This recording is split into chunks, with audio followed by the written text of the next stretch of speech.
Even in his own city, he's the guy that's going to help us get where we want to go. Have you guys already eaten? Some are as uncertain about him I think he may need a little bit more experience. as he is about a presidential run. So nice to see you. Barack Obama. No thoughts. You've never heard of him? No. What is it? Good question. What is it about him that has so many pining for an answer? He has the intellect, he has the heart, he has the dedication. A skinny guy from the South Side with a funny name like Barack Obama. He's also had support from people who were there from the beginning when Obama was a community organizer, a civil rights attorney, and a little-known Illinois state senator. People like Chicago publisher Hermine Hartman. What he said to me is, I need your help. I've got to get $50,000.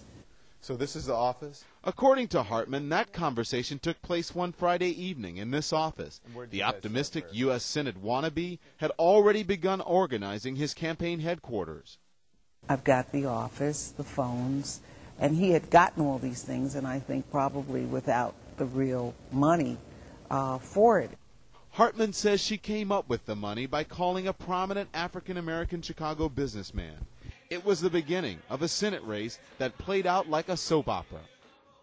Barack Obama credits Chicago with fortifying his racial identity. But support for a Senate run didn't come easy, even from those who had been considered his base, African Americans. Just a few years before, he ran for Congress against incumbent Bobby Rush. Obama admits in his new book that it was, quote, an ill-considered race, and I lost badly. Many in the community resented him. He ran for a congressional seat, very clear parameters, against a popular African-American candidate who was a member of the Black Panthers. Chicago's oldest black newspaper, The Defender's publisher Roland Martin says that earlier congressional run severely dwindled Obama's base support until the U.S. Senate race. The Democratic frontrunner Blair Hull lost his lead after allegations of abuse by his former wife. No charges were ever filed. The popular, wealthy Republican candidate Jack Ryan succumbed to a sex scandal.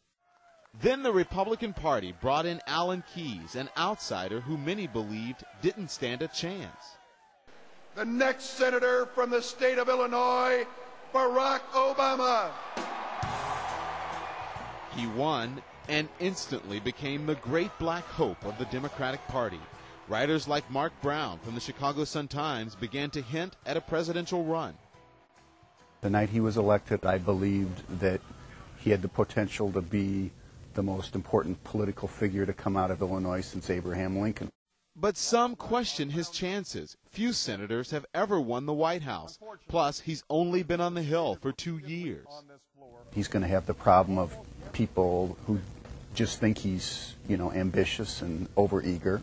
People are not picking apart where he stands because he does not have a lengthy record on so many different issues, which is a good thing, but it also can very well be a bad thing when you have to make that move, because people may say, yeah, you're great, you sound wonderful, you look the part, you have the credentials, but then you have the chops to actually do it. And then there's the Hillary factor. God bless America. What does she have in her favor? Money, people, infrastructure, and you cannot deny the reality that Bill Clinton is her husband. Regardless of Hillary or inexperience, in America, it's up to the people. Sometimes it's just not all the experience. A lot of time it's what's in the heart. That's how this country was raised. This is where we came from. It was what was in our heart. We came in with not a whole lot of experience on how to make it work, and we figured it out, and I think he's got it. Don Lemon, CNN, Chicago.